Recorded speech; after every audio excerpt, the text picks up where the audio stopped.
Qatar में इस वक्त दुनिया की तारीख का सबसे महंगा स्पोर्ट्स इवेंट जारी है, जिसके अंदर बेतहाशा पैसा लगाया गया है। आज तक फीफा की हिस्ट्री में इतना महंगा वर्ल्ड कप कभी मुनक्किद नहीं किया गया जितना इस बार कतर ने कर दिया है। 220 अरब डॉलर से ज़्यादा की रकम कतर ने इस वर्ल्ड कप पे खर्च की है और ये रकम 130 करोड़ अवाम रखने वाले मुल्क इंडिया के सालाना फॉरेन रेमिटेंसेस से दुगनी से भी ज़्यादा है। गुज़िश्ता साल इंडिया को 87 बिलियन डॉलर्स की रेमिटेंसेस मिले थे, जिसमें से सबसे ज़्यादा शेयर जो था वो मिडल ईस्ट के मुल्कों से उसको मिला था, जहां से इंडियन वर्कर्स पैसे कमा के इंडिया भेज रहे होते हैं। लेकिन इसके बावजूद मोदी सरकार के दौर में एक और ऐसी हरकत कर दी गई है मिडल ईस्ट के हवाले से, जिस वजह से रीजन में इंडिया का रोल एक बार फिर मशकूक सा हो गया है, स्पेशली मिलिट्री सर्कल्स में। हुआ यह है कि कतर ने छोटे पैमाने पे इंडियन नेवी के 8 मेंबर्स जो कि रिटायर्ड हैं उनको गिरफ्तार कर लिया है और इनकी गिरफ्तारी की वजह जान के आप हैरान हो जाएंगे। असल में ये जो हजरात थे इंडियन नेवी के रिटायर्ड लोग, ये गए तो कतरी नेवी के कुछ लोगों को ट्रेनिंग देने के लिए, लेकिन वहाँ जाकर इन्होंने जासूसी शुरू कर दी और जासूसी भी इंडिया के लिए नहीं बल्कि इसराइल के लिए। इसराइल को डेटा देते हुए रंगे हाथों पकड़े गए। कतरियों ने इनको रेड हैंडेड पकड़ा है। इसराइल का बड़ा न्यूज़ आउटलेट है I24। इन्होंने रिपोर्ट किया है कि 8 Indians allegedly spying for Israel arrested in Qatar. अब ये इंडिया की उन अटेम्प्ट्स के लिए बड़ा ब्लो है जिसमें वो मिडल ईस्ट के अंदर अरब मुल्कों में कोई सिक्योरिटी रोल इंडिया ढूंढ रहा था। उन अटेम्प्ट्स के लिए बड़ा खतरा है ये।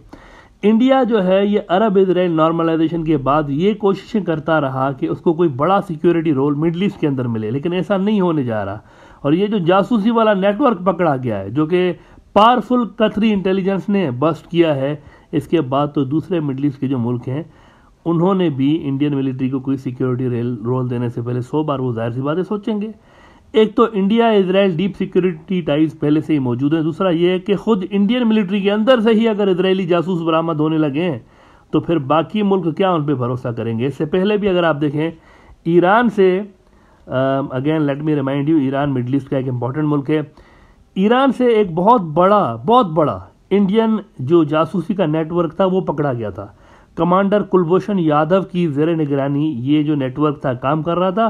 कुलभूषण भी इंडियन नेवी का ही ऑफिसर था। इंडिया का कहना था कि कुलभूषण रिटायर्ड नेवी ऑफिसर था जो कि बाद में ईरान गया और वहां पर वो अपना बिजनेस कर रहा था, सेटल हो गया था। बिजनेस में चलता है ना बिजनेस में। लेकिन पाकिस्तान का कहना था कि ही वॉज अ स्पाई, जो कि असल में दहशतगर्दी का नेटवर्क चला रहा था ईरान से बैठ के, खास तौर पर बलूचिस्तान के अंदर और अफगानिस्तान के अंदर। अच्छा है ये कुलभूषण यादव और इंडिया कहता है ये रिटायर्ड ऑफिसर है, लेकिन पासपोर्ट जो इंडिया का इसको इशू किया गया था वो था हुसैन मुबारक पटेल के फर्जी नाम से। इंडियन पासपोर्ट ही इसका गलत बना हुआ था, जिसका मतलब है कि स्टेट का इसको पूरा सहयोग मिला हुआ था। अगर ये कमांडर कुलभूषण यादव नेवी का रिटायर्ड ऑफिसर था जैसा कि इंडिया क्लेम कर रहा है, तो फिर ये हुसैन मुबारक पटेल के पासपोर्ट से ईरान क्यों गया, ये एक सोचने की बात है। और इस काम में पाकिस्तान इल्जाम लगाता है कि दहशतगर्दी के लिए फंड्स उसके अकाउंट में बिजनेस की आड़ से डाले जाते थे। अभी तक ये मौसूफ पाकिस्तानी जेल में पड़ा हुआ है। तो ये कोई पहला मौका नहीं था कि इंडियन जासूस मिडल ईस्ट से पकड़ा गया हो। ये वाकयात पहले भी होते चले आ रहे हैं, जिस वजह से मिडल ईस्ट के खास तौर पर जो अरब मुल्क हैं वो हेजिटेट करते रहे हैं इंडिया को बड़ा सिक्योरिटी रोल देने में। अभी भी कतर ने सिर्फ 8 ट्रेनर्स बुलाए थे और उन्होंने भी ये इतना बड़ा कांड कर दिया है। डेटा इसराइल को भेजते हुए रंगे हाथों पकड़े गए। पाकिस्तान दूसरी तरफ अपना मिलिट्री फुटप्रिंट बढ़ाता जा रहा है। इसको भूल जाए कि पाकिस्तान के अंदर क्या अफरा तफरी जारी है और पॉलिटिकल इंस्टेबिलिटी सब कुछ है, लेकिन मिलिट्री फुटप्रिंट पाकिस्तान का इसके बावजूद बढ़ता जा रहा है मिडल ईस्ट के अंदर। और इस वक्त भी जो कतर में वर्ल्ड कप जारी है इसकी सिक्योरिटी में पाकिस्तान का बड़ा रोल है। 4,500 के लगभग पाकिस्तानी सोल्जर्स कतर के अंदर फुटबॉल वर्ल्ड कप की सिक्योरिटी के मामला देख रहे हैं, 4,500। इसके अलावा सऊदी अरब के अंदर भी हज़ारों की तादाद में पाकिस्तानी सोल्जर्स मौजूद हैं सिक्योरिटी के लिए। इंडिया बेसिकली ये रोल चाहता था शुरू से लेके, जो कि पाकिस्तान को मिला हुआ है। इसीलिए इजराइल और अरब वर्ल्ड के साथ इंडिया ट्रेडिशनली एक बड़ा बैलेंस्ड किस्म का रिलेशन रखता चला आ रहा था। लेकिन जब से आरएसएस की इंतहा पसंद हुकूमत आई है, इंडिया का ये जो बैलेंस था ये धपड़धूस हो गया है मिडल ईस्ट के अंदर, और इंडिया इजराइल की साइड पे ज़्यादा टिल्ट हुआ है मोदी के आने के बाद। जबकि इजराइल को अगर आप देखें तो इजराइल खुद अरब मुल्कों से अपने टाइज बनाने के चक्कर में लगा हुआ है। ये बड़ी फनी सिचुएशन क्रिएट हो गई है। देखिए ना, ये बेवकूफी की बात है। मोदी सरकार ने अरब वर्ल्ड के मुकाबले में इजराइल से ज्यादा अपने टाइज जो है उन पर फोकस रखा, लेकिन इजराइल खुद अरब वर्ल्ड के साथ जो है वो अपने टाइज जो है बनाने में उतावला हो रहा है। तो बीजेपी की मिडल ईस्ट पॉलिसी भी कुछ समझ में नहीं आ रही। ऊपर से नूपुर शर्मा जो कि बीजेपी की स्पोक्स पर्सन थी, वो और दीगर बीजेपी के इंतहा पसंद लीडर जो है, इनकी जानिब से इस्लाम के खिलाफ जो बयानात दिए जाते हैं पहले से ही, वो अरब अवाम के अंदर और लीडरशिप जो वहाँ की है उनके अंदर, रूलिंग जो पार्टी है इंडिया की, उसके हवाले से पोजीशन इंडिया की कमज़ोर हो रही है।